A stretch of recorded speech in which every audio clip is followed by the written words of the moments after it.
Hi, my name is Barry Sterling Mitchell. I produce the Sterling Net Point Power Rankings and the Bias Plus reports. And this is Ben and Barry on football.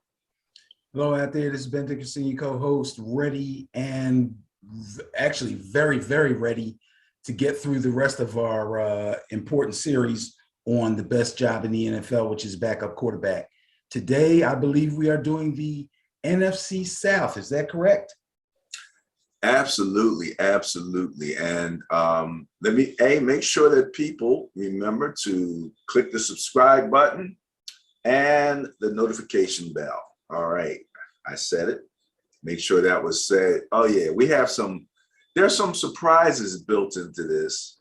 And let me just say, I had a talk with a young Uber driver like yesterday, and I told him about the series, best job in the NFL backup quarterback. And all he kept saying to me was, well, You say, no, Uber's better.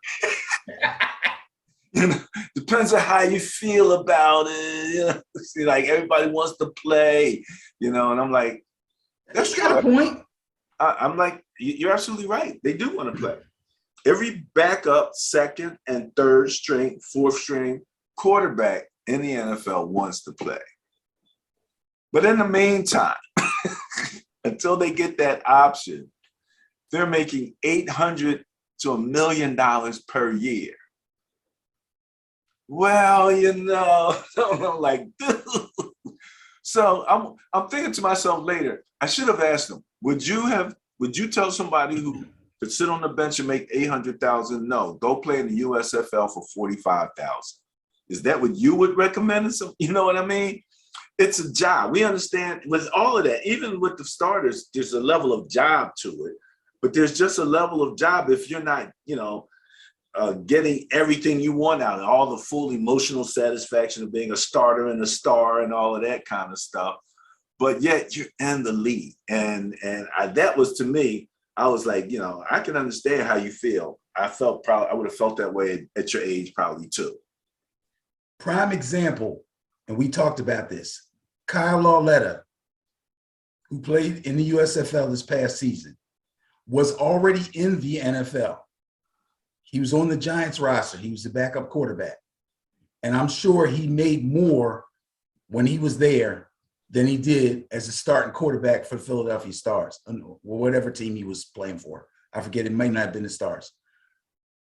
But his time had basically run out as far as having an opportunity. Yes, you want to sit on the bench in the NFL, as long as there's a viable opportunity that you can see to get a chance to either solidify yourself as a number two on a particular team or have an opportunity to compete for a starting job. Once you start getting passed around and start hitting waiver wires and practice squads, it's time for you to take an opportunity to try to prove your worth again.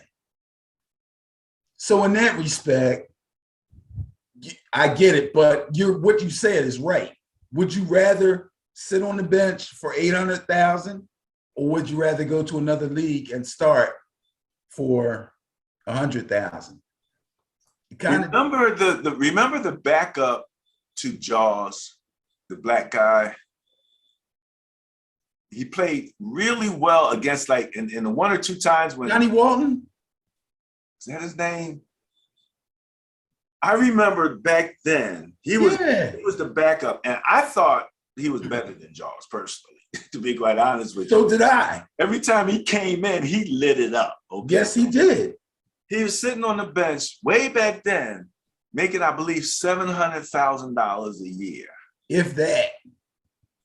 But he left and went and coached high school football for like $35,000. So, everybody has their value system and things of that nature. And I'm not trying to impose mine on anybody. I told him we were just kind of having fun with this. Right. There's other factors. Yeah. Right. Back then, black quarterbacks wasn't getting real play. Dude, I'm like, I'm back there saying, dude, $700,000, I'm sitting on this bench. until they kick me off. They're gonna have to come drag me off this thing. Right. You know? So, you know, there's always that balance, but it was an interesting conversation. It did make me go back and look at the CFL, for example. Interesting story, not part of the show. Later on, I'll just mention it. Walter Payton's son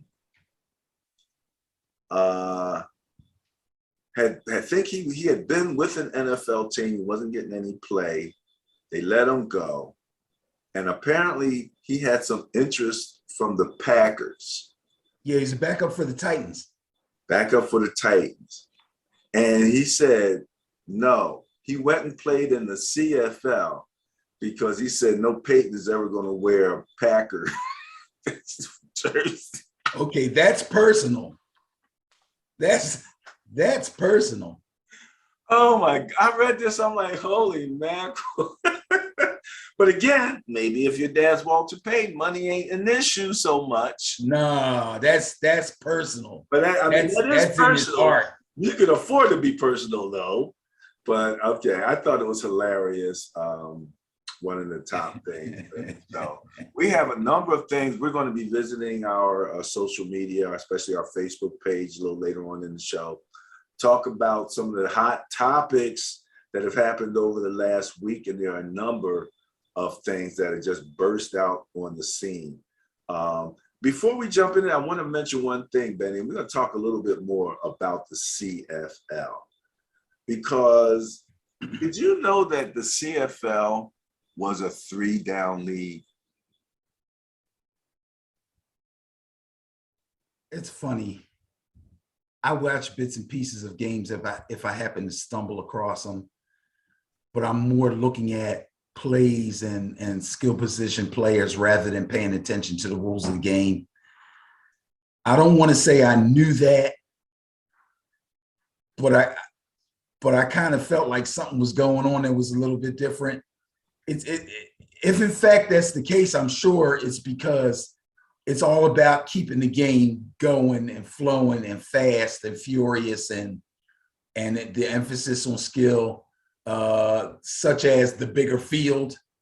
It's longer and it's wider, making the game more wide open and faster and all that. So tell me about this 3-down. So if you don't, we're going to go into it in a later show. Okay, a little more in depth.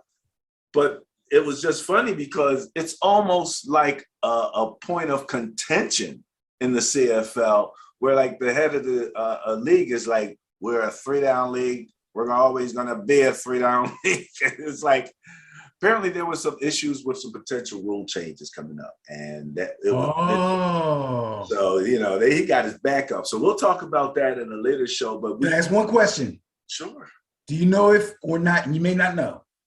Were the rule changes being possibly brought up by the owners or the Players Association? It was a negotiation. Okay. Both of them were in. And this person saying that he liked it the way it was is basically the commish. Benny, I don't know if they might have been a 2-down league at one point. Oh, geez. I got to go back and look because apparently there have been some progression in their rules, and they're at the 3-down point, you know. And so, yeah, this is why we're going to come back. All right, let's save it. Yeah. We'll save it till we get talk about it. But you know, okay. For whoever's watching, if you have some information, send it to us, and we'll make sure that we, you know, kind of get it together. And also, I looked at the highest paid players in the CFL. Okay. Okay. They're right around backup quarterback money. But that's top. That's like top. Other, you know, the vast majority, like the minimum, they might be making 80. They might be making 80K. So that's where the money, that's how it is. You know, if you go overseas, it gets a little more difficult. Again, some of those guys are playing what looks like pro, but they're not getting paid. So it stretches out. All right, let's get ready to rumble. We're going to look at the NFC South. Let's kick this thing off. The NFC South, best job in the NFL, backup quarterback series. You said it. I agreed last week, and I felt it even more this week. this is turning out to be way more fun than I had any clue, because I'm learning about new people and I'm learning about this particular opportunity that I never really appreciated before, to this level. So let's kick this thing off. First team we're going to look at, the Atlanta Falcons. New quarterback, Marcus Mariota, who was a backup, right? You just said if you had an inkling that you could start again. He was a starter at one point. Starter? He was drafted pretty high, if I remember correctly, when he got drafted. He had supposedly had the future of being a longtime starter in the NFL, and the wheels kind of fell off a little bit. Sheesh. Now he's got another opportunity, pretty big opportunity. But you want me to keep talking about him? Well, let me just mention what I have. Go ahead. Go down for those yourself. who are listening on the podcast. Marcus Mariota career earnings $61,335,974. That's pretty nice money. Career average per year, $8,762,282. He has potential earnings of $75,085,974 with guarantees of $41,963,974. That's his guarantee, 41.9 million. Marcus Mariota has an interception to touchdown of 45 interceptions to 77 touchdowns. Could be why he became a backup. Injury probability is actually pretty high at 40%, according to Draft Sharks. So that's the Mariota that's going to be starting. Anything else you want on him? Well, what I'll say about him as a starter is, like I said early on, he came out of college with a lot of hoopla, but some very spotty play and injuries. That combination has made him pretty much a backup for the last few seasons. He's going to get another opportunity to be a starter now with the Atlanta Falcons. However, the caveat there is, remember, the Atlanta Falcons went really, really hard after Deshaun Watson. They went super hard after Deshaun Watson. He's from Atlanta. They thought they had him, and he turned them down to go to Cleveland. So Marcus Mariota is kind of the booby prize. And although I'm sure he's happy to have the opportunity, and hopefully if he fits the system well, which he could, again, I think that's part of his problem. Remember when he was in Oregon with Chip Kelly, they ran a very specific style of offense. And without being able to actually run that specific style of offense in the NFL, it seems to have hurt him. Definitely has hurt his progress. He's had trouble with the teams that he's been on, kind of really make himself into a prototypical NFL quarterback. But he's going to get another opportunity here. And, hopefully for his sake, he makes the best of it. The old running quarterback versus pocket quarterback. I believe you have to be both, He was a classic run option quarterback. Yeah. And so again, and he came in kind of before the NFL kind of adopted a lot of that stuff, but he was a little early in as far as before the NFL really started adopting like the pistol and all that kind of stuff coming in, This is basically all he knew. He ran the run option in high school and all through college. Wow. So where it's an option that NFL teams can go to, and each NFL offense usually has built into their system, but it's not their system, but it's his system. It's basically the only system he's ever known, as far as I know.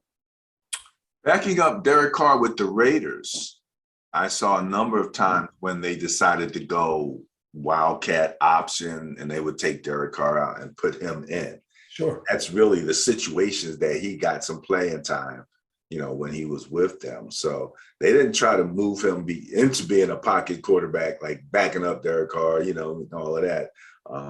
Just interesting, with all what's going on with Lamar Jackson and those running type quarterbacks and what they're facing in the NFL.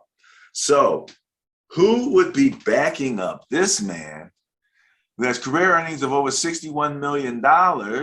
Let's see. Oh, it's a rookie. Desmond Ridder. You like Desmond Ridder, don't you? Yes, I do. We talked about the rookie class coming in, and Desmond Ridder's name came up. Career earnings, $1,080,336. He hasn't been there long to have an APY yet, average per year. It is what it is, but he signed a contract. He can make up to $5,362,962. And that mill that we talked about as career earnings is what he was guaranteed. He's 23. 23, man, 6'3", 213 pounds, out of Cincinnati, drafted in round 3, number 74 overall by the Falcons. So he has no interceptions and touchdowns in the NFL game, and he doesn't have an NFL injury probability he calculated yet that I found. But an interesting backup to a guy who is kind of like a running quarterback. Desmond's kind of like a quarterback who can run, but I don't think he's a running quarterback. No, he's not a running quarterback. Cincinnati pretty much ran a quote unquote pro offense, but how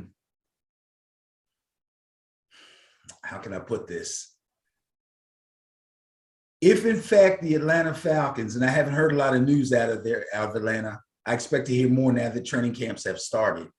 If in fact they give Desmond Ridder an opportunity to compete for the starting position, Marcus Mariota may be in a little bit of trouble. I'll put it that way. He could be in a little bit of trouble because let's face it, the Atlanta Falcons aren't going to be very good this year. They really don't have much to go on. People in fantasy are talking about trying to get Kyle Pitts really high because he might be the only viable receiver they have on their team, and he's listed as a tight end. That's how bad it is, okay? They don't have a real running back of note.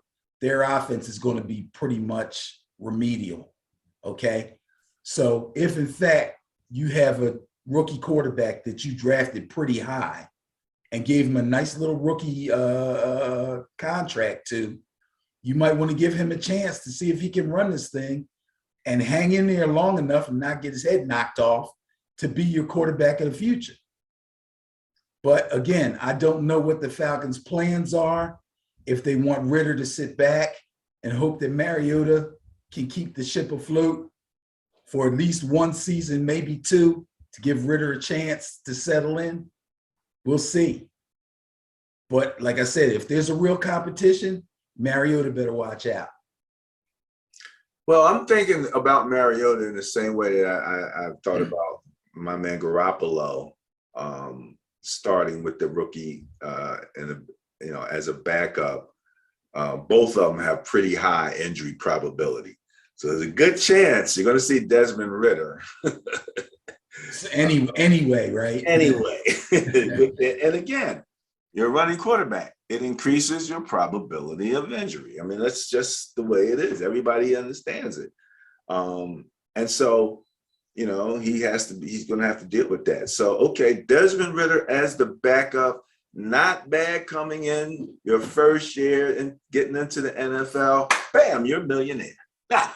Just like that, and this is round 3, what do you think about that contract for a guy that came in the 3rd round? That's pretty good. I don't remember what some of those first round guys, you wouldn't happen to still have the info on Kenny Pickett, would you? That'd be the comparison. We might come back to that at a little. But yeah, for a third rounder, oh yeah, no problem. But that's again, a nice contract. yeah, but again, they've decided that this guy's going to be their quarterback in the future. So, you know, they're going to pay him. Yeah, and in a draft that was rough on quarterbacks, Yes. round 3 is probably not that bad place to be taken. It's actually a steal for them. Yeah. It's actually a steal for them because this guy could turn out to be really good. Let's remember the University of Cincinnati went undefeated through their regular season, and they played some good teams. They played a lot of great teams, but they played some good teams. And I think they made it into the college playoff. They were one of the top 4, and they got handled by Alabama. But for the first quarter, they were hanging in there. Well, you can't hang your head for getting hammered by Alabama. Exactly. Okay, so that's the Atlanta Falcons right there. Let's look at the Carolina Panthers. Talk about backup quarterbacks. Man, I went past the backup, obviously, because we don't even know whether or not Mayfield's going to be the backup or not. But based on the money, I think he's getting the favor in terms of being the starter there. Career earnings, $43,442,980, averaging $10,860,745. Hey, you know, I'm pausing only to say that the Mega Millions is at like $1 billion. So I only hope to make any kind of money like this. Go play that Mega Million.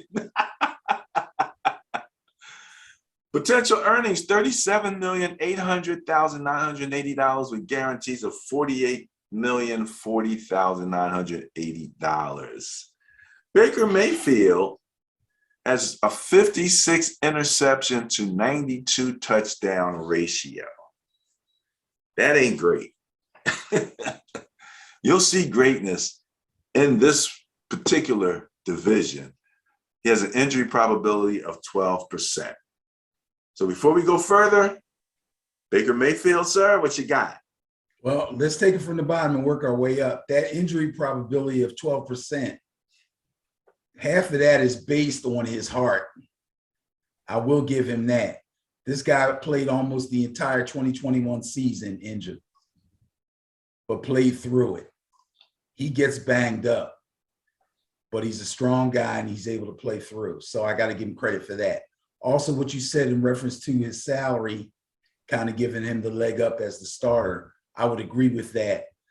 They didn't agree to pay part of this guy's salary to have him come in and be a backup. No, that's not going to happen. He will probably start. However, I do believe the word out of Carolina is it's going to be a fair and square competition. They're going to give Sam Darnold one last shot to try to win this job over some real competition. I doubt that he'll do that. I believe Baker Mayfield will win out and be the starter. Therefore, the backup will be. Hey, you get good at this. Segue. Sam Darnold. Jeez, this guy. Career earnings, $30,507,694, averaging on a per year basis, 7.6 plus million. Potential earnings of 49 plus million with guarantees of 60.4 plus million. He's got a weird contract. There's a lot of money tied up in Sam Darnold. 25-year-old. He has accrued 4 seasons under his belt. He's 6'3", 221. Out of USC, drafted in the first round, number 3 overall to the Jets. Problem. I see a problem. Bad. 52 interceptions to 54 touchdowns. Problem? And if your best ability is availability, and you have an injury probability of 43%, no, you got 2 problems. So Sam Darnold, what a story, man. But he's made 30.5 million, so I ain't feeling sorry for Sam. What about you? Sam Darnold. Here's another guy who came in with a whole lot of fanfare. The year he was drafted, there were a lot, excuse me, there were a lot of arguments about his potential. Some people had him at the top of the charts. Obviously, the Jets did. They picked him third overall, and were expecting him to come in and be a superstar. Other people really, really questioned his accuracy and his ball skills. 54 interceptions and 54 touchdowns. 52. I'm sorry, 52 interceptions and 54 touchdowns is beyond putrid. And with a 43% injury probability, it's a wonder that this guy is still on an NFL roster. If somebody came in and said, hey, there's a quarterback out there, do you think he would be interested in him? And you showed them these numbers, they'll be like, nah, I'm good. You know?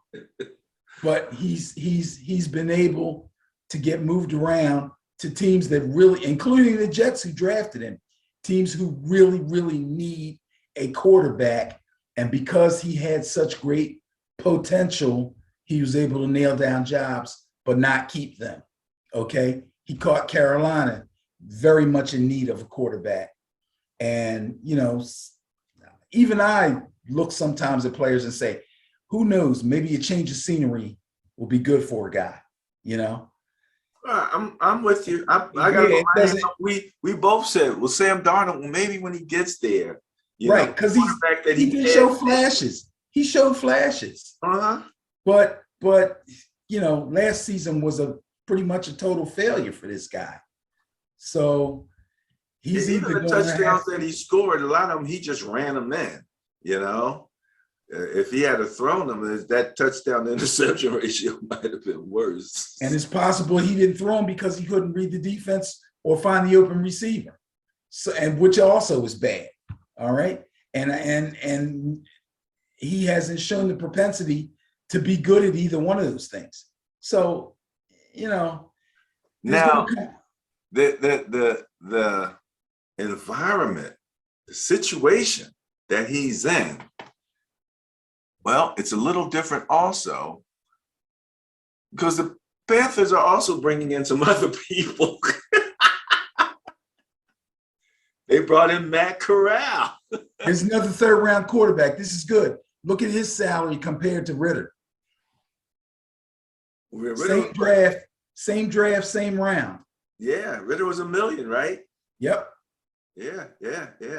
If you remember, when the quarterback for the Jaguars and the quarterback for the Bears, Justin Fields and Trevor Lawrence. And I was talking about the rhetoric around those two quarterbacks, although from what I understood in terms of performance, they were neck and neck. The rhetoric had Trevor Lawrence, as a better quarterback. And there was a substantial, if I remember, difference in the contract money that they got that resulted in that. But hey, Matt Corral comes in, $700,000. He is 6'2", 215 out of Mississippi. One of the things that's fun about working at home is you get these little knocks on the door. He can come in because I told Betty it was going to happen. Come here. We have a guest. We have a guest. We have a guest on the show. Look, who we got? Ew. What's up, youngin? There he goes. What's up? I got to keep you in the frame, but yeah, you got to keep disappearing like the friendly ghost. Now you see, he's not paying me any attention. It's because his notepad is just below where I'm at. I see he's got his eyes trained on that. Trained. Look at him looking at me like, Pop, why haven't you picked up my notepad yet and given it to me? Right. That's what I call him. All right, here's your notepad. Let me tell you something. I like this notepad. I'm gonna show it to you real quick. Yeah, hold it right in front of you. There you go. All right, you can have it. Sheesh. Look, you see him scrolling? You can't see him. He's You're getting scrolling. busy. He's on the computer like, I got things to do. You ain't getting paid, Bubba. Go back to your mama. She's waiting for you. You gotta go eat. All right, Bubba, come get you. Here's the notepad, Mom, and here's the Bubba. You want to carry him? Oh, there you go. See you later. Oh my goodness. That's the man. That's the man. We had so much fun. All right. There you go, ladies and germs. Joys of being a papa. Remember, I'm not a papa. I'm a pop bop. B-O-P. B-O-P, yes. Because if you know anything about these babies, they have what's called boppies. They're little pillows that they lay the infants in. And it's just like a big little special pillow. It's called a boppy. So I became this personal boppy at some point. When he's with me, I just lay back and he lays back, stretches out like he's in a lawn chair, crosses his feet, and does whatever he's going to do. Watch TV, go to sleep, whatever he's going to do. So I'm Papa. All right, we were talking about Matt Corral and the fact that the Panthers were talking about a real competition. I don't know how deep they're really letting these guys compete. I don't know if Matt Corral is going to get some serious look, as far as that's concerned. You might know a little bit more about Matt Corral coming out of Mississippi than I do.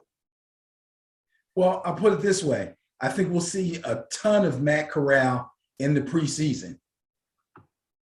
It's only 3 preseason games now, right? Yes, sir. Excellent. You'll see a lot of Matt Corral in at least 2 of them. You'll see a drop of Baker Mayfield in 1 of them. You may see Sam Darnold in 2 of them. So Matt Corral's going to have plenty of opportunities to look good. How good he looks will depend.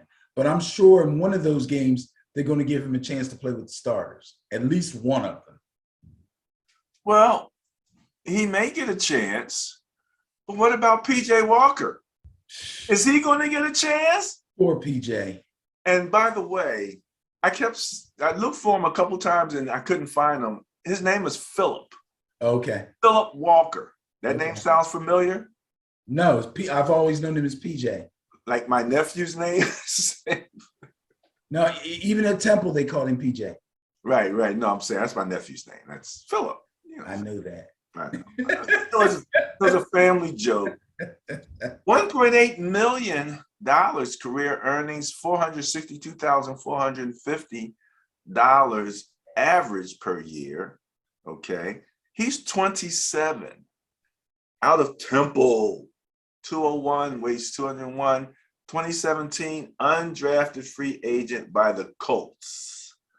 Colts picked him up. He has 8 interceptions and 2 touchdowns. He doesn't have an injury probability at this point. But it was just interesting, the collection of quarterbacks at the Carolina Panthers. And I don't know exactly what they really are trying to do offensively down there. If they have a concept of a scheme or a system. I've seen PJ actually play a pretty good. I didn't realize his INT to TD ratio was so bad, but I saw a couple times where he looked like he played pretty well. He's mobile, he's getting around, throwing the ball. But that's what's backing up. That's what the Carolina Panthers have in their quarterback room right now. So I don't know if that's a good thing or a bad thing. PJ has potential earnings of $2.5+ million. So hopefully he gets to earn all of that as a 4th string, potentially 4th string quarterback in the NFL. We were joking last week that maybe it's the 3rd string that's the best job. But you got a 4th string here is not doing too bad either. All right, what you got on PJ? Well, the good thing for PJ is he's from Temple. He played for Matt Rule at Temple. So Matt Rule has a lot of loyalty toward PJ Walker. He's also been with Carolina for the last 2 seasons. So he knows the system. He's been in the quarterback room for 2 years. And he's familiar with how things work down there in Carolina. So those are pluses for him. However, the room is getting crowded now. I don't know if Matt Corral's job number 1 is pretty much to make PJ Walker irrelevant. That's his job number 1. He has to make himself relevant and make PJ Walker irrelevant before he can even begin to think about trying to compete for that starting job. Well, if he's going to make PJ Walker irrelevant after you mentioned the loyalty aspect, it's going to be a tough job. He's going to have to play some serious ball. You know, again, for the people who are watching this, this is a great lead up to preseason because these are the guys that you're going to see on the field. You know what I mean? You know a little bit about them, what they have at stake. You know what I mean? Because for real, PJ Walker has potential earnings of $2,590,000. His total guarantees, however, is only $160,000. So he ain't guaranteed a whole. He's hanging on by a thread. So 5'11", a little undersized actually, a little on the shorter side, 201. So all right, there you go with the Carolina Panthers. All right. Man, that's crazy in Carolina. It's crazy in Carolina. PJ Walker's best chance is to play as well as he can and try to solidify himself as a valid backup quarterback, because I can see him backing up a Kyler Murray. I can see him backing up, you know what I'm saying? We always talk about how backup quarterbacks should kind of mirror the skill set of the starter. I can see him maybe finding himself backing up a Kyler Murray or Lamar Jackson or somebody along those lines. A mobile quarterback. Yeah. Right. There's always going to be a need for a mobile quarterback as long as you never know. You might see him in San Fran since we made the statement that Garoppolo's possibility. That's why every opportunity he gets, although they may be few, he has to keep the fact that he has this particular skill set available to NFL teams that might need it. Okay. Well, now we're going to take a look at the New Orleans Saints. The New Orleans Saints have moved on from a Hall of Fame quarterback in Drew Brees, and they're going to start the 2022 season with Jameis Winston, who just saw his previous team 2 seasons or a couple seasons ago win the Super Bowl in the year after he left. He has career earnings of $66,998,865, averaging $9,571,266, 9.5 million average, with potential earnings of $80.9 million and guarantees of $47 million plus. So Jameis is not hurting for money. That's not going to be an issue for him.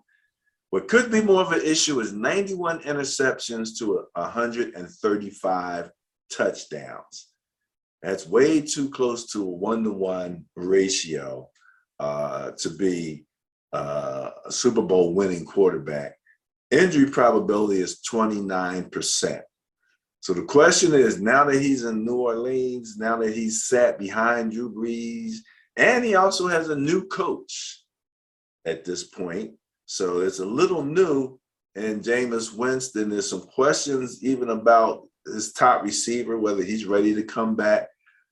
Anyway, this isn't about Jameis, but I'll let you go ahead and make whatever point you want to make. No, I've always liked Jameis Winston. Yeah, he's proven himself to be a little bit of a weirdo from time to time, okay? But as far as a starting quarterback in the NFL, I believe that he has the ability to do so.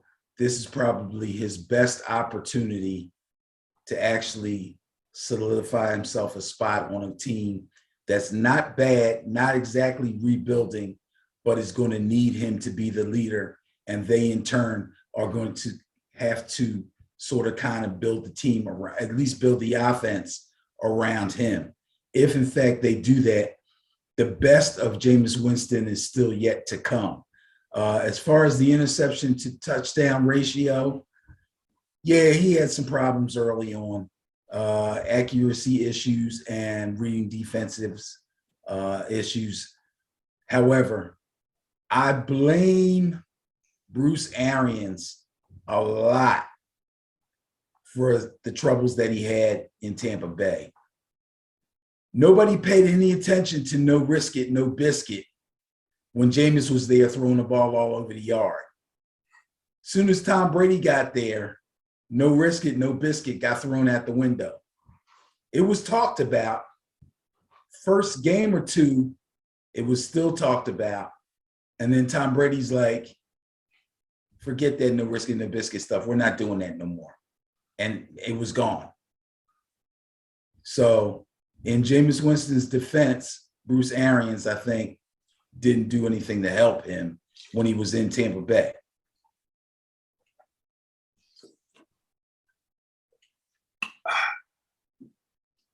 Yeah, okay. You can blame it on Tampa Bay's coaching, no risk it, no biscuit. You know, I've heard you say that before. But if he starts throwing interceptions, look who's backing him up. They didn't go out and get, he don't have some rookie with no with no experience backing him up. He's got Andy Dalton, the Red Rifle, career earnings $97.5 million. Once you get to almost 100 million, I'm just going to go 0.5. Averaging 8.8, almost $8.9 million per year. Potential earnings of $99.5 million, guarantees of $34+ million. Now, better in terms of INT to touchdown at 135 INTs to 226 TDs. 270 would be a 2-to-1 ratio, so he's not quite even 2-to-1, so he doesn't have as great a ratio there as you would like. Amazing that these guys can make almost $100 million and be throwing almost on a 1-to-1 ratio touchdowns to interceptions. And he has a 36% injury probability. So as long as he sits tucked away on the bench there, he should be pretty good. This is a man with 11 accrued seasons. He's 35 years old, 6'2". I thought he was a little taller than that. 220 out of TCU. Drafted in the second round, number 35 overall to the Bengals. And I know you used to blame their coach. Absolutely. For a lot of Andy's problems. Absolutely. I thought Andy Dalton was a pretty good starting quarterback on a team that never really excelled. And he had some good seasons and he had some bad seasons. But those Cincinnati Bengals never really threatened, that I can remember, never really threatened to be a contender. And he was there almost 10 years, probably there 9 full seasons, and was never considered a contender. That's tough, man. That's a long time to play and not have any real success, you know, just to have enough success to continue to get contracts and hang around. Then his big opportunity came, albeit kind of late in his career, when he went to Dallas. He was good. He pretty much held it down. But, you know, you're on a team, again, that kept knocking on the door of being a contender and not doing it. Then they bring you in thinking you're going to take them over the hump. Then you're not able to take them over the hump, and it's your fault and you're out of there. Poor Andy. But then he goes to Chicago to mentor Justin Fields and pretty much craps the bed and accelerates Justin Fields being the starter.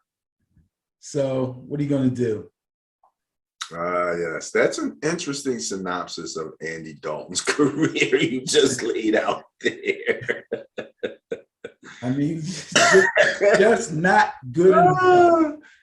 All right, all right. Well, hey, now he has one of the or the best job in the NFL. He's got it. But remember, this is a guy who I don't think in his mind has resigned himself to that.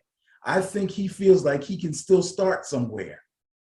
But I don't think it's going to happen here. If he gets to start with New Orleans, it's going to be because Jameis stinks it up or gets hurt. Yeah, I haven't heard anything out of New Orleans about a quarterback competition. Right. We're going to start to hear more because camps are all open now. Yeah. Everybody's in camp. So they'll be going around team by team. We'll hear a lot more. It'll be interesting if you get to see Andy Dalton in the preseason. He comes, because you know how I talk about, he comes in and lights it up. Because you know how I talk about how, you get these backups that are playing in the preseason because they're the backup, but they were former starters or they've been around 3, 4, 5 years. And then they come in and then the other team is like filled with rookies and guys. Right, and they torch them. Yeah. And they look great. It's like, holy mackerel, who is that guy? Remember this story. We're going to revisit this in a little bit. So, okay.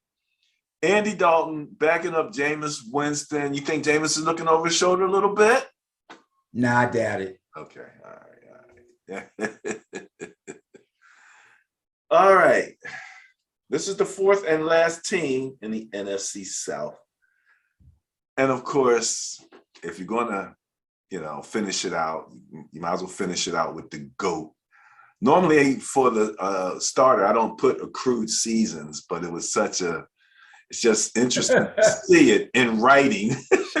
Tom Brady, accrued seasons 22.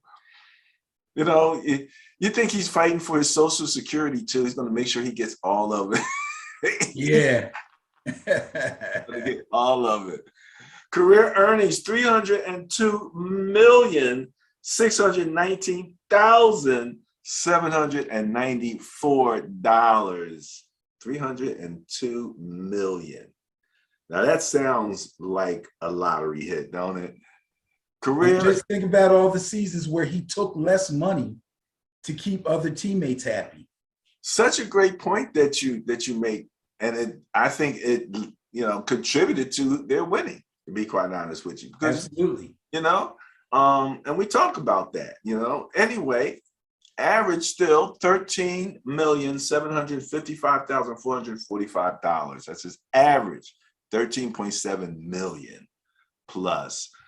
Potential earnings of a few more million, $317,619,794 with guarantees of $212,338,500. So he's guaranteed 212. He's earned 302. He has the potential of getting another 15,000 plus. Went from 302,619 to 317,619.74. Nice $15 million. Excuse me. Nice $15 million bump in the salary. I wonder if that's based on any incentives. Yeah, get us back to the Super Bowl and bam, it's in there. But we haven't seen his contract. Now, the model of what we say you're looking for as your standard bearer, it's 3-to-1 touchdowns to interceptions. Brady has 203 interceptions to 624 touchdowns. We are not worthy. None of them guys are worthy. And only a 5% injury probability. That's amazing. Amazing. You couple his production with the fact that he never gets hurt. You kidding me? Sheesh. Unbelievable. 22 seasons. Prototypical pocket quarterback. The ultimate pocket quarterback. I've seen them study how they say he'll take a step or two left or right and it buys him 3+ seconds. in the pocket, which is really all he needed. He had the first 2 or 3. He just bought another 3. Now he's up to 5, 6 seconds in the pocket. Brady with 6 seconds, you know. So anyway, that's the starter for this year, because he came back from retirement as you predicted he would. And now, if Brady goes down, these are the backups. Oh, plural? Uh-oh. We'll show the first one, I'm sure. Oh, geez. Kyle Trask. I like Kyle Trask. I talked about Kyle Trask when we did our rookie show. Yes, you did. Yes, you did. Kyle Trask doesn't really play though. No. But he's had mysterious non-playing time in this time. Well, yeah, I get it. I get it. Now, let me just say, first of all, career earnings, $2,045,700. Right? That's his average also, with a potential earnings of 5.5 plus million and guarantees of 2.9 plus million. He has 1 season under his belt at age 24. He's 6'5". Kyle Trask is 240. And I heard somebody say that when you look at him, he looks formidable physically. That's what I was going to say. Okay. He's a guy with prototypical size, went to college at Florida, on a team in Florida. Yeah. 2nd round pick. To the Buccaneers. That's their boy. That's right. Now, he pretty much only has preseason stats. Sure. He's playing behind the GOAT. We're not going to hear anything about competitions or time or anything like that. He's playing behind the GOAT. There's no such thing. But believe me, he's getting his homework done. They're keeping an eye on him.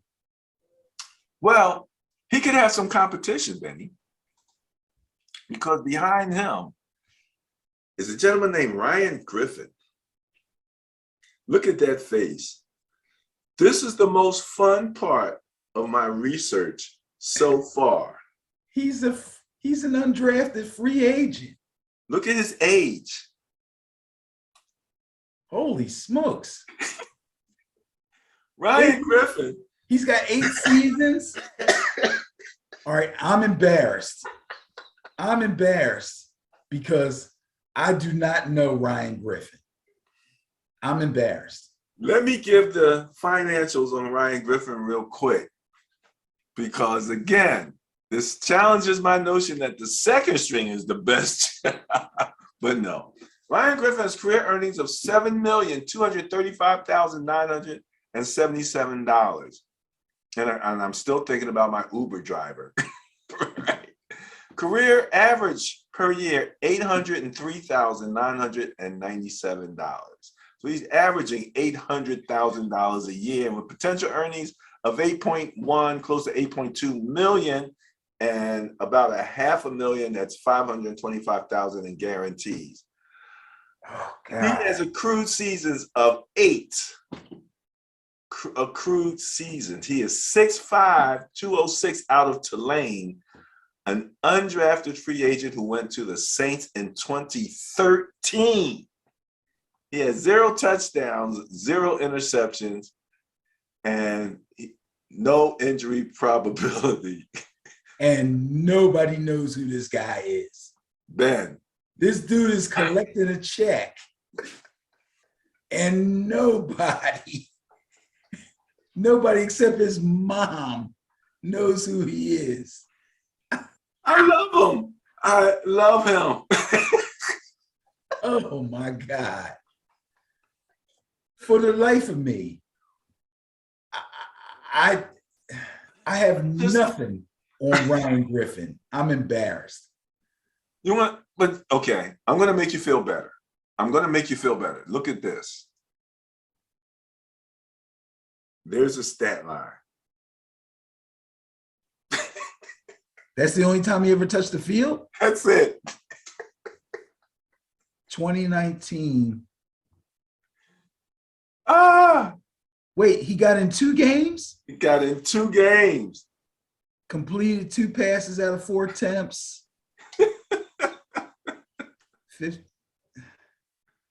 18 yards. Okay. Ah, Got 1 first down. oh my Unbelievable. God. $7 million career earnings. That guy has the best job in the NFL. That guy, him. We found a winner. Ding, ding, ding, ding, ding. Holy. We're going to be hard pressed to find anybody else that's got it as good as this guy. Oh my goodness. Oh my. Dude, if he didn't show up at the quarterback meeting, do you think they'd miss him? They didn't even realize he wasn't. They might. They're like, wait, I could have swore they told me to put 4 chairs out. Oh my. And there's only 3 guys here. Who's missing? Who's missing? The real tall, skinny dude. 6'5", 206, right? Oh my goodness. The tall, skinny guy was here last week. What's his name?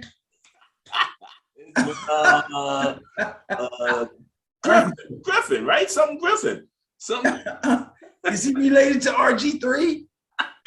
Holy smokes. Remember the guy that looks like our father? Because he's 33. Wow. Wait. How old is Tom Brady? 45. Okay. Now that's the real goal. 22 accrued seasons, man. But eight, and nobody knows who this guy is. Unbelievable. Got in 2 games in 8 years. You got more surprises for me? No, that's it, buddy. That's it. That Okay. wraps up the NFC South. Wait. We got one more guy. Oh, we do? I just saw him on TV this morning. A quarterback Yes. for Tampa Bay? Yes. Who could that be? You'll know him. He's a familiar name to you as a 49er fan. Are you saying Garoppolo? No. Oh, wait. Just tell me. When he played for the 49ers and he played poorly, I called him a name that's very similar to his real name. If they lost, I used to blame it on him. Blaine Gabbert. Yeah, Blaine Gabbert is on that list, as a matter of fact.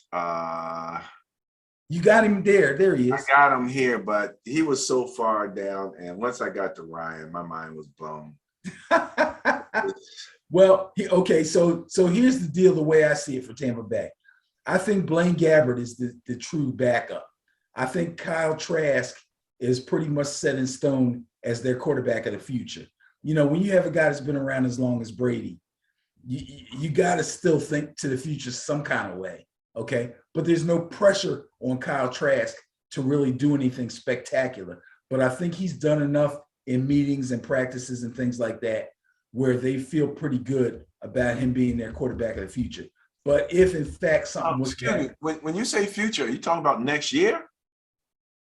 Because who knows? He already retired and came back once. Who knows? Oh, you think Brady might play another year beyond 2022? He may play another year and he may retire next year. Either way, you got to be ready. Well, that's what I'm saying. Out of that group, Kyle Trask is the quarterback of the future. Okay, all right. Whenever that future comes, I don't know. Okay. And whether or not he'll be ready when that future comes or if it comes next season, I don't know. But I do know they'd rather probably start next season off, if they don't have Brady, they probably start off with Kyle Trask, who's been around long enough for that, rather than start off with Blaine Gabbert. But if something happens to Brady this season, Blaine Gabbert's the first guy that's going to step up. So he's the true backup quarterback. I believe he's the true backup. All right. First of all, he's been there 2 seasons already. Yeah, he has been there. So, Ben, I kind of changed the question a little bit this week. Okay. little bit different. The team of your choice. So you get to choose a team in the NFC South. Whichever team you want to choose loses their quarterback. And you get to choose any backup quarterback in the NFC South to be the starter.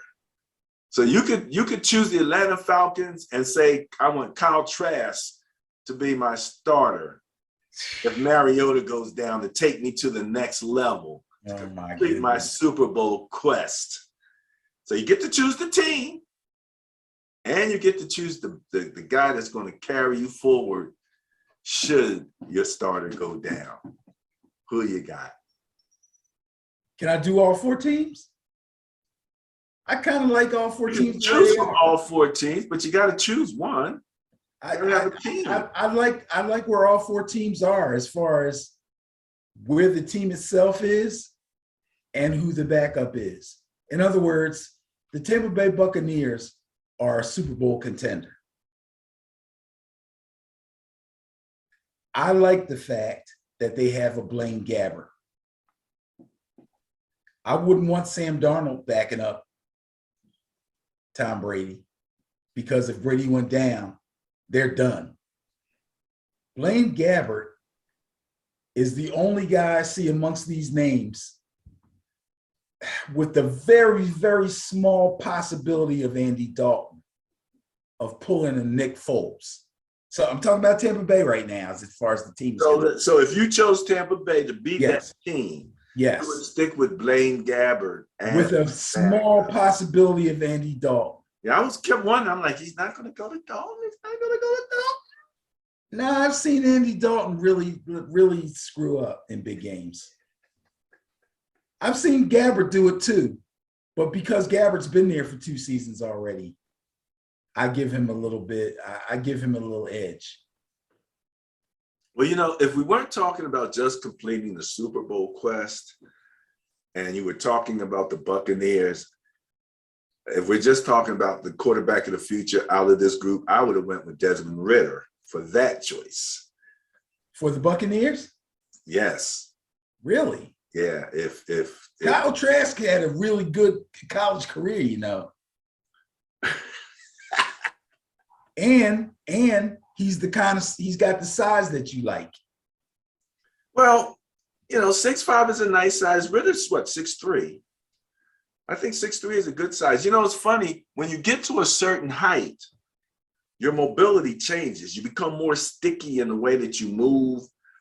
Things like sliding become a little more of a challenge. Oh, here we go. You always liked big quarterbacks. Well, I'm not saying I don't like them, because, you know, the good 6'5" is the prototypical height. They can see over the line. They have visibility, you know. 6'4" to 6'6" is like the prototypical type. Oh, that's what I'm saying.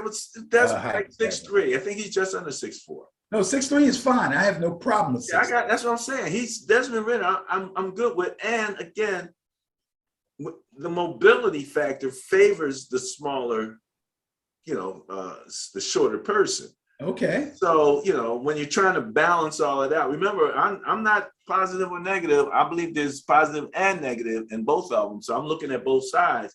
But yeah, I think out of all of these names on here, probably the one to me that has the most potential excitement is Desmond Ridder. So that's who I would go with. If that's one way of looking at it. Yeah. Yeah, I like Desmond Ridder like that. All right, so that was fun, Benny. We had so much fun doing the NFC South. How could we have more fun than this? AFC West at last. At last. We go out west. I like it. Next week, the AFC West, best job in the NFL. Backup quarterback. All right. That wraps this session up.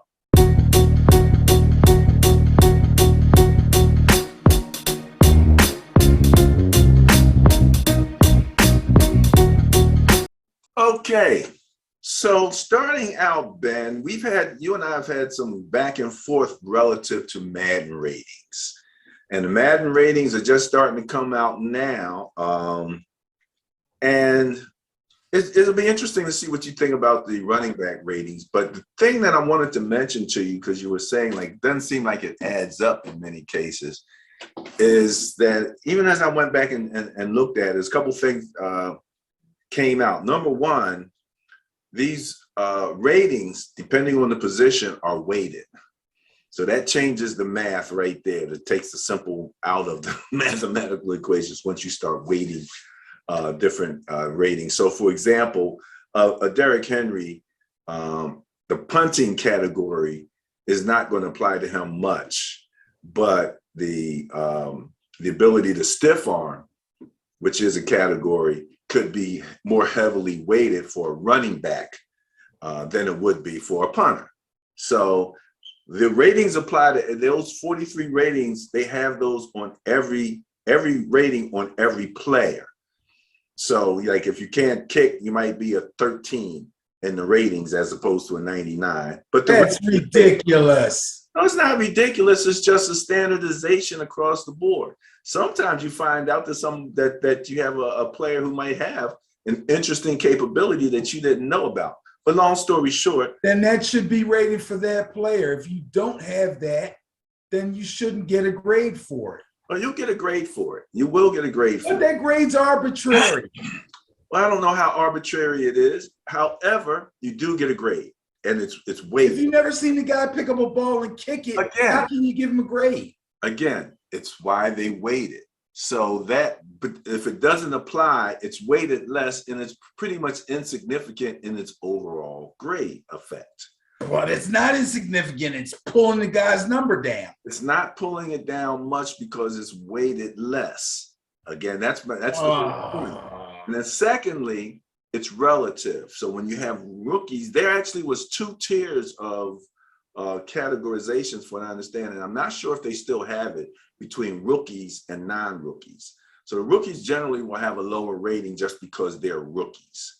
So that's kind of how it's done. You may like it, you may hate it, but that's kind of how it's done. It's pretty accurate for the most part. Derrick Henry, Nick Chubb in the top 10, I don't think anybody's going to argue that too much. And that's what I mean when I say it's relative. You know, you get a new guy coming out of college, he might look super great, but relative to Aaron Donald, he's not gonna have a higher grade than him. I don't care how good he looked in college. So that's the top guy. Well, I'm just saying it's Why relative. don't you use the top guy for an example? Well, it's relative. That's my whole point. Everything's relative. So, okay. It's all relative. It's horrible. That throws a lot of people off. Do you have the whole running back top 10? Yeah. Because that wide receiver top 10 is janky. You can argue about that all day long. All day long. All right. Ben doesn't like the top 10 for the Madden. All right. Well, the wide receiver list is bull. Specifically. It's weighted. All right. Congratulations to former Ohio State quarterback J.T. Barrett. JT did some backup quarterback duty, didn't he? Buffalo Bills. And what did we say the next step was? Coaching staff. Coaching staff. So, congratulations, another coaching job. I didn't post, or I think I actually did post the article that's hot on Kyler Murray, but I did think that this was an interesting stat where they compared his average annual salary to the Oakland A's 2022 payroll. He's right there. That is an amazing stat if you think about it. Especially when we talk about the stuff that came out later about this contract that he has. Did want to mention Texans John Mechie diagnosed with leukemia, likely out for the season. that's just tough, man. You Tell know, me something. Am I right or wrong? I've been doing a lot of reading and trying to listen to stuff. Didn't they say so far that his diagnosis is kind of on the good side? Like they think that there may come a time in the future or near future when he actually will be able to play? well, You remember reading that? to be quite honest, I'm not totally sure, but that sounds very feasible.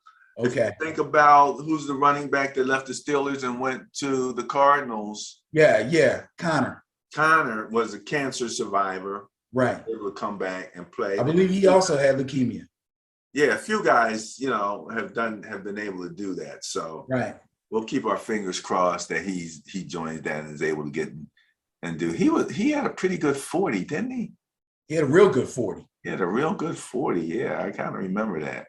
We have another guy who made the jump from the USFL to the league, signing with the LA Rams, a quarterback, Luis Perez.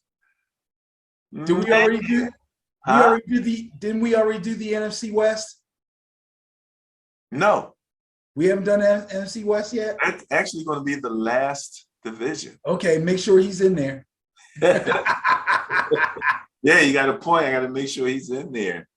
Well, he might not be the backup quarterback. No, but I mean, we're doing third and fourth stringers. If it's hilarious enough, yes, absolutely. If it's hilarious. Where are you getting this stuff from? Ryan Griffin had me cracking up all night. I'm telling you, I'm running around. So my wife could care less. And I'm like, look at this guy. Ryan Griffin is great. Holy mackerel! That's unbelievable. And nobody knows this guy. Nobody knows this guy. $7+ million career earnings. Well, we're going to have another opportunity for if you want to play and you don't want that $7 million because you're not going to sit on the bench. You want to play, so you can go play in the XFL with The Rock. It's going to be.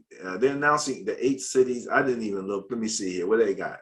Seattle, Vegas, St. Louis, San Antonio, Arlington, Houston, DC, and Orlando. Interesting. They didn't seem like they were avoiding cities that already had a pro team there, but they're not. They're not going to be playing game up competition. It's a different part of the season. But I guess they're looking to feed off of that football. Yeah, they're playing in cities where owners can afford to have a team. Where owners can afford to have a team. Don't these teams have owners? Well, I guess they do. Okay, well, if the owner's in Seattle, then he's like, screw the Seahawks. I'm here. My team's going to be the Seattle whoever. He's not going to leave his city to put his team in a city that doesn't have an NFL team. No. Okay. All right. So you're saying that the city is going to follow the owners who have the money and they happen to be in these locations. That's your contention. All right. Hey, I saw it. I thought it was good information. They did not approach that conversation at all. This article here, Kwan Dukes, NIL deals part of an HBCU renaissance. Did you get a chance to look at that? I know I had mentioned this to you. Actually, no, I didn't. I'm sorry. So much good information in the article about the whole state of the NIL and how HBCUs, this can really, it's gotten to the point where you can, if you can still make $1 million and go to the HBCU as opposed to going to Alabama, you know what I mean? It's an opportunity that now is viable. It's not like it was where he's like, if I don't go to Alabama, I'm not going to get any NFL play, or I'm not going to make big money or something like that. Right. That's no longer so much of an issue. So article, and again, you have people like Deion Sanders who have come into the HBCU environment and really added a lot to it, invited other NFL Hall of Famers to come in and coach and be a part of this. And he's the one, making sure that these guys know, hey, look, you can come to an HBCU and still have an opportunity to get to the league. That wasn't always the situation. The league had a pretty horrendous record of recruiting out of the HBCU. Right. But that's changing. And in the meantime, these young people have an opportunity to make some money. I think this guy has a chicken deal, one of the local fried chicken places, but okay, there you go. Congrats to our young boy, Corey Clemens. Signed a contract. He's going to be taking handoffs from Lamar Jackson. Yeah, we were getting a little worried about him there for a second. We were, but he did the do, man. Got signed with the Ravens. He could be on another potential Super Bowl contender in the AFC. This is his first AFC team, I think, isn't it? Eagles, Giants, Cowboys. Cowboys, yes. And his first time even out of the NFC East. Yes. Whole different thing, but he didn't go that far. His parents are real happy. They can still get down there to see him, on his home games and things of that nature. So a little bit of a road trip, but not much from Philly to Baltimore. So congratulations to Corey. And very interesting running back room that he's in. Starting running back is on the PUP list. They're all on the PUP list. Except for Mike Davis. I think that's the only quarter running back. Probably the oldest one at the bunch. Not only the oldest, but Mike Davis, and remember, he's like 5'9". So he's not, so you can bring a guy like Corey in to bring some power to the run game. Hopefully he'll get an opportunity there.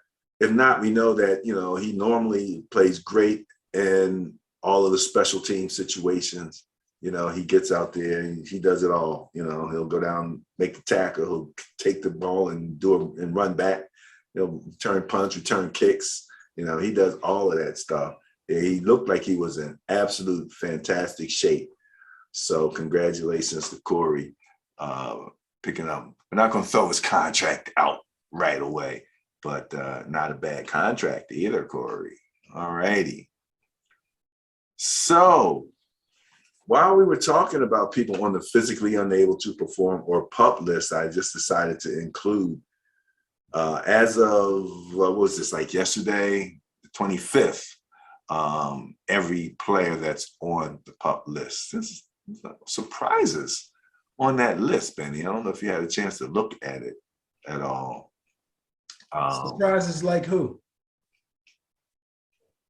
Give me a couple examples. Give you a couple examples of people who are on the PUP list. Yeah. Well, let's go to the article. Let's follow the link and see who's on this list real quick.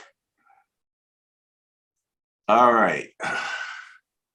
Well, we talked about the Ravens. So you got Gus Edwards, J.K. Dobbins, Marcus Peters, Ronnie Stanley, and Adarius Washington, all on the PUP list. Okay. Bowser, Edwards, Dobbins, Peters, all those guys sustained pretty serious injuries last season. I can understand why they're on the PUP.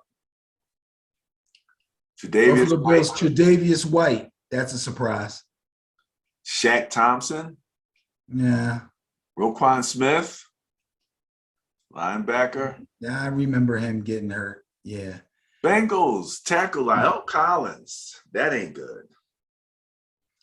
Yeah, he was a big free agent pickup. Yeah, I was a little surprised with that. I think that's more of a let's preserve the veteran player that's going to start for us. Okay, all right. So I don't think some of these guys are really. The PUP list is kind of there for a couple of different reasons. You know what I mean?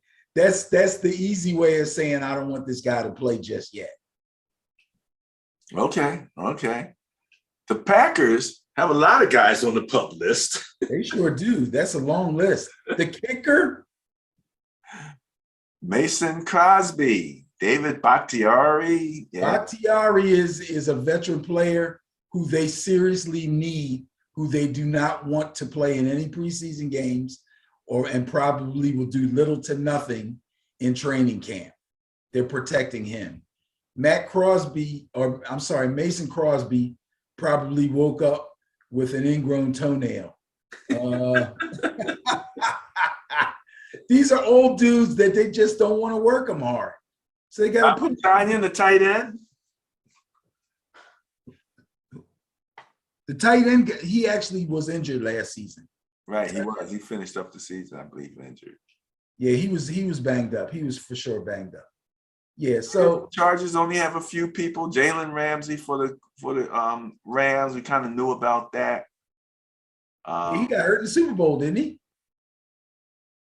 Was it the Super Bowl he got hurt? It was in the playoffs. He was nursing something. He played through the Super Bowl, but I think he aggravated something. So yeah, they want to take it easy on him early on. Sure, no problem. I think this Kyron Williams, running back. I believe he's a rookie. Probably is. I believe he is. The Colts, Darius Leonard. You think you're just holding him back too? Probably just holding him back. He's a major player on that defense. All right. Kansas City. Rodney McLeod just came over from the Eagles. Right. Okay. All right. He's already on the pup list. Pup to pup. Yeah. Usually what you'll find is guys that sustain relatively serious injuries or really serious injuries the season before will begin training camp on the pup list until they can get them in there and let all the trainers and the doctors actually put them through some extra testing and stretching and little drills and stuff to really figure out where they are coming in off the off season.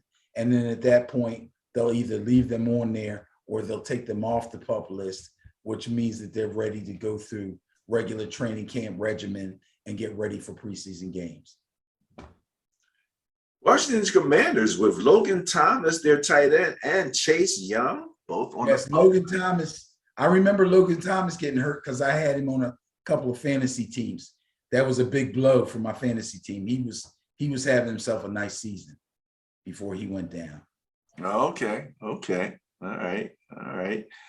Let's see here. Okay, so that takes care of the physically unable to perform list that we have here. Ben, is Russ a diva now? Russ been a diva.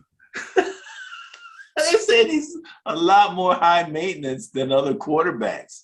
Really?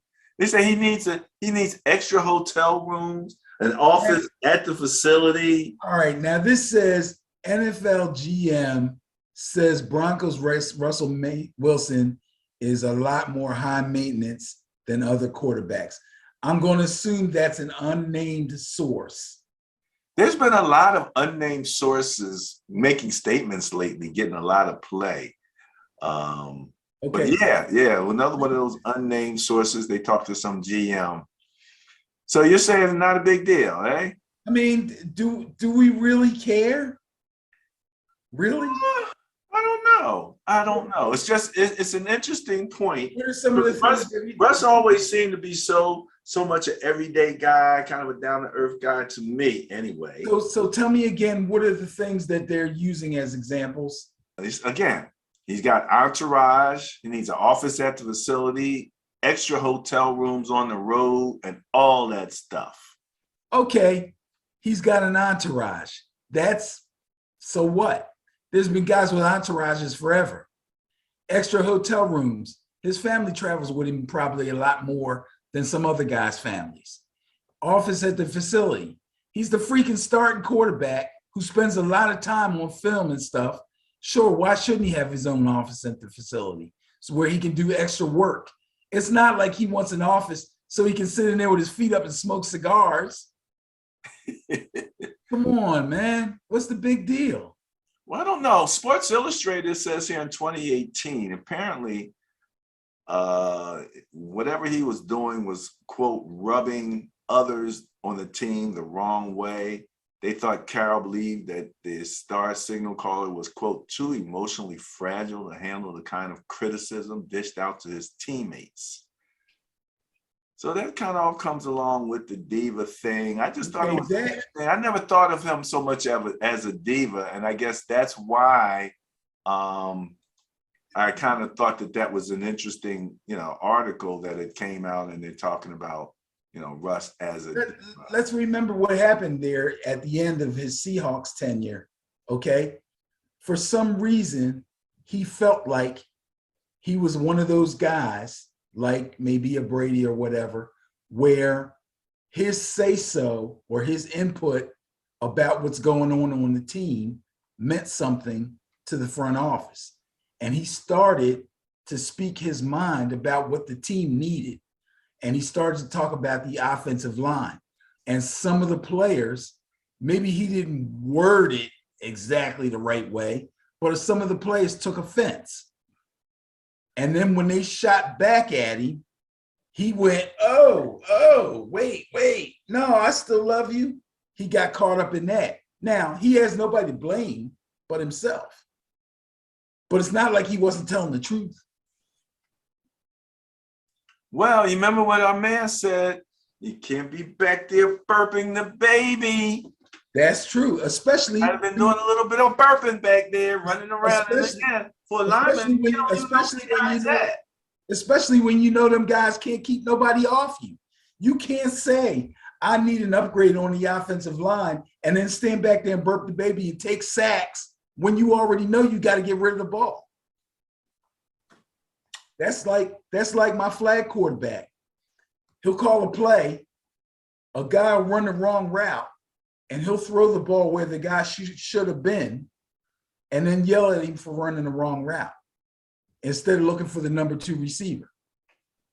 You see him. I understand sometimes you're trying to hit somebody on a break, and instead of breaking this way, they break that way, and you let it go and go, oh, that's one thing. To see the guy run the wrong route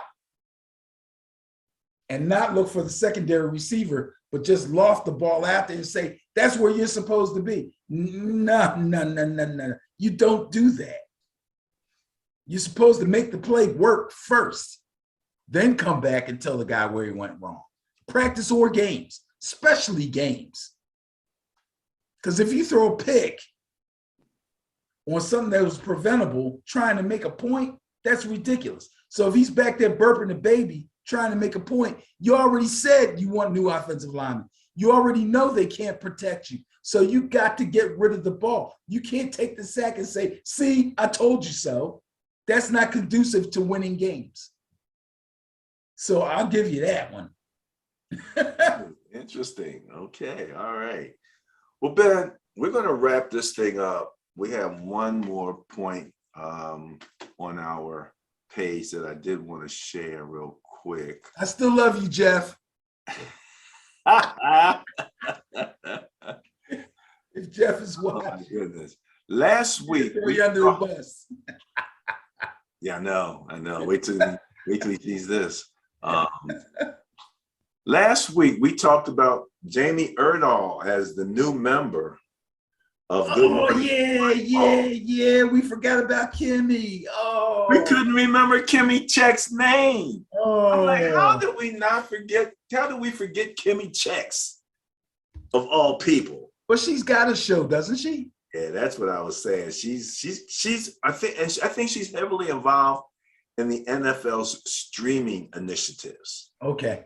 So but then again, she is still part of the fantasy football show. Right. Yeah.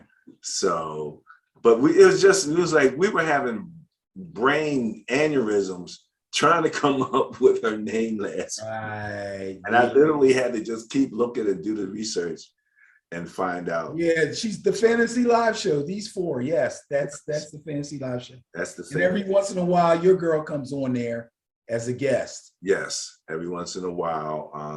But Kimmy's a regular. Yes, that is true. Yeah, exactly. So that's what we couldn't remember last year. So okay, that's it for me, Benny.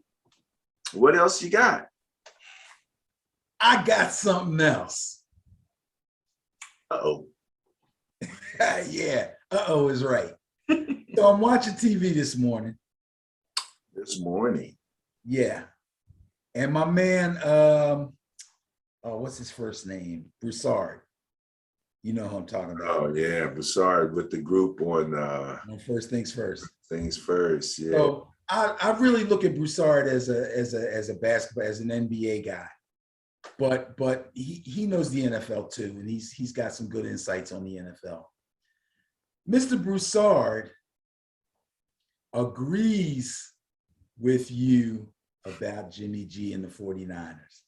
I didn't think I would hear anybody on television agree with you.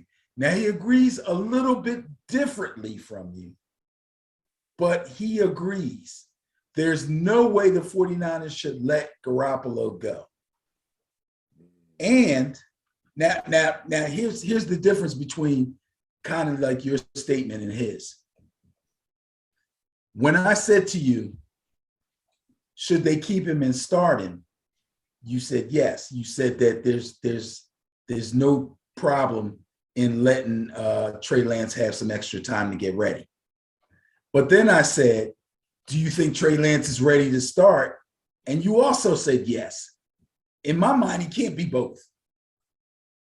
I know. So one is you prefer it to be this way, but you believe that if you start Garoppolo and something happens to him, Trey Lance will get the job done because he is ready. Am I kind of paraphrasing you? Pretty much. You know. Okay.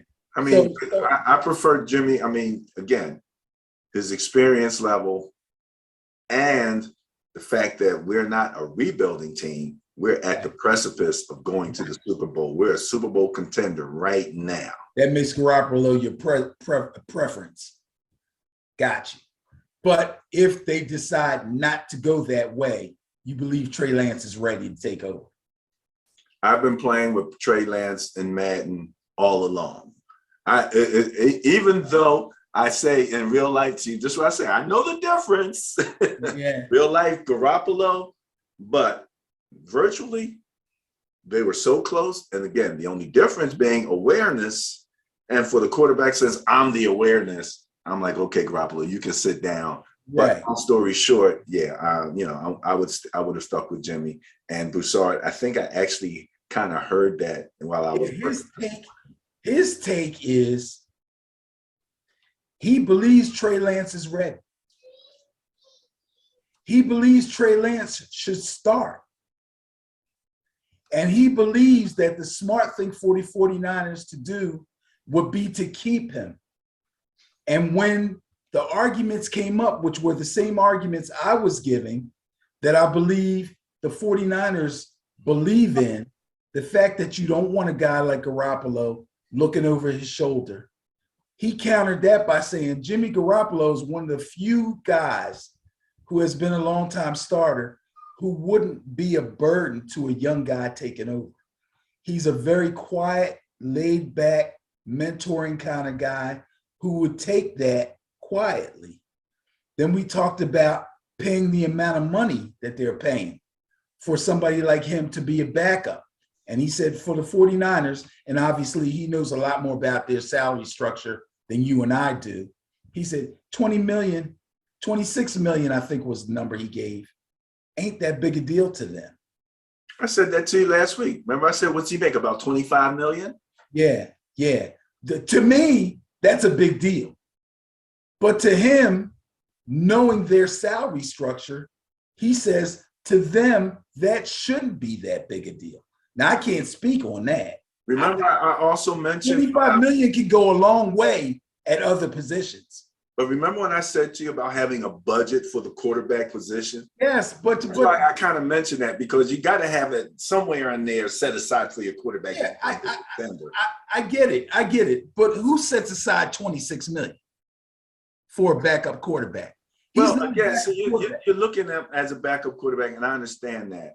But he's a potential starter at any moment. So I just look at it more like it's a two-back system. I get it, and Broussard agrees with you. Yeah. But his whole argument is people don't want to do it because they don't think it will work, and he's saying he believes it will work.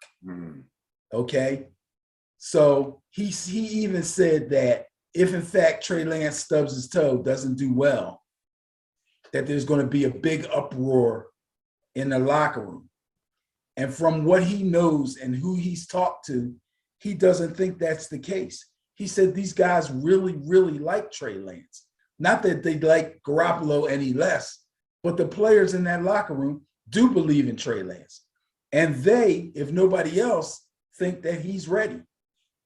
Obviously, the coaching staff thinks he's ready because they're ready to move on with him. The players are basically saying the same thing. So if people are out there thinking, people like me are out there thinking this could be a big problem, he's trying to assure us that, in fact, it would not be as big a problem as we think it would be. Unfortunately, the guys pulling the strings, Shanahan and Lynch, think that it will. So I wanted to let you know that you got a viable dude out there who agrees with you. But he says, put Trey Lance out there. Trey Lance out there. Let him go. But keep Jimmy G. Jimmy G. You know, did you hear any of the places that some of the other people mentioned that they would say Jimmy G could go to? Yes. All places where there was an established quarterback, there would have been no question who Atlanta the was one. was. Atlanta was one with Mariota. I didn't hear Atlanta. I heard Kansas City. No. There was two that nobody would think about. Kansas City being one of them, and the other one was Tampa Bay, where they were saying you would never think about these teams because they've got quarterbacks that are rock solid. But think about it. If in fact one of them was to go down, again, this is your playoff scenario. We're making our run. This is a contending team. Who better to have as a backup? Right. You don't have to scratch your head and go, Andy Dalton, Blaine Gabbert. Jimmy G.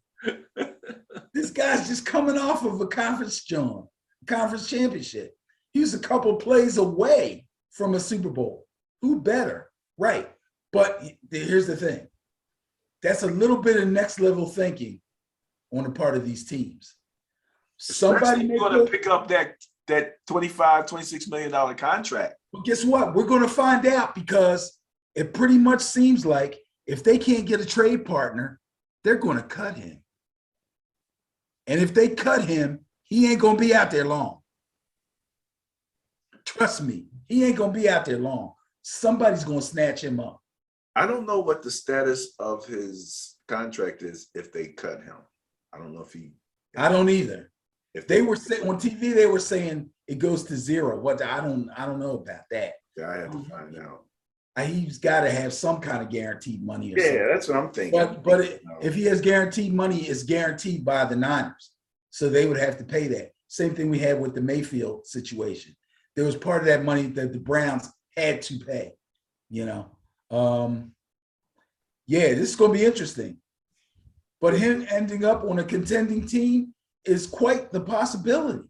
If they don't get a trade partner, now no contending team is going to trade for him. They're not going to do that. But if they're going to wait it out and keep their fingers crossed, and if he gets cut, they'll take him. Tampa Bay was the other team. Tampa. That's what I said, Tampa Bay. Yeah. You said Kansas City. Tampa Bay. I said Tampa Bay afterwards. But long story short, Tampa Bay. Well, first of all, even though they say he's ready, Garoppolo's ready, I think he could probably do well with having some time to continue to heal, continue to rehab, and not even have to push it to come in. So that, I think that might help him also. But those teams that have solid number ones and then looking for a solid number two, some of the teams we looked at in our backup situation, by the time you finish adding up all of those backup salaries, you probably could afford to pay a Garoppolo to come in. Right. Be Right. there. There was one other point, and I keep thinking on that. The Saints. Think about the Saints. Now, the Saints could be a different situation. You got a little questionable Jameis. I love Jameis. I do. I think he's going to get the job done. But you got a little bit of question there. He's had some bad moments, and he's also had some injuries. Okay? If you have a guy like Garoppolo backing him up, makes you feel a whole lot better. A whole lot better. And again, they may or may not be ready to contend right this second, but they're not rebuilding either. Right. When you put a guy like Garoppolo there, and you might all of a sudden be contending a little bit, There's a chance, from what I understand, under the new arrangements, that you could get 4 playoff contenders out of one division. Low probability. Yeah, I don't think that's going to happen. Well, I'm saying low probability. It's mathematically possible. It's mathematically possible, but that increases the probability that you could get 3 out of the division. Yeah. So, that's all possible. There was one other point that I can't remember right now, but yeah. Thank you for bringing that up. I do appreciate that. It was nice to know that I'm not completely crazy in my football thinking, that there are some people out there who might have, a similar opinion. And everybody just goes straight to his record. They're like, well, the reason I like Jimmy G is without him, they're this. And with him, great winning record. Yeah, they talked about that. And as much as you blame the Bengals for Dalton's issues and the Jets for Darnold's issues, in that Super Bowl where he overthrew my man in that last ditch effort, I was like, why are you throwing it deep? You only need a first down to keep the drive going. Why are you tossing the ball all the way out doing a low percentage potential completion when all you needed was a slant for like 8 yards and you got the ball and you keep it out of their hands and you got a drive to continue to go to? So I blame our coaching for some of the decisions that happen. So there you go. Chris, all right, Benny. His first name's Chris Broussard. Chris Broussard, yes, absolutely. Chris Broussard. Well, I'm glad we got that name together after we screwed up on Kimmy Checks. I know. I feel bad. Oh, yeah. Did you see Erdahl at all? Did you have a chance to see her on the show? Jamie? Yeah, I watched it yesterday and today. She's pretty good. She fits right in. They got Jason McCourty as that was the surprise. I did not expect that. I even sent them on Twitter a note to McCourty to say, and we knew about Erdahl. We didn't know that you were coming also. Right. Include that in our show when we talked about Erdahl coming. Yeah, that was a nice surprise. They did try out a couple of guys, but they seem to have settled on McCourty, which is fine. Yeah. He's cool, So now the question is, when he's there, is it him or is it his twin? Who's actually there? It's actually him. His twin's in camp. Well, he said when his twin got the call, he had to pick up the phone and play it off like he was the twin for a few minutes. Oh yeah? Yeah. I'm sure they're used to doing stuff like that. Yeah, absolutely. And it's, again, just the fact that you have a twin in the NFL with you is an amazing thing. I saw them interviewing Shaquem Griffin down with the Jaguars now. So, him and Shaquille were an item with the Seahawks, his brother Shaquille. Not sure what Shaquille's up to now. I think he's on a practice squad somewhere. Okay. But yeah, one thing he might have been missing a hand, but he was fast. Yeah. And he was intentional when he was coming. So Shaquille, best of luck to you. All right, that's it for me. That's it for me too. Go Noles.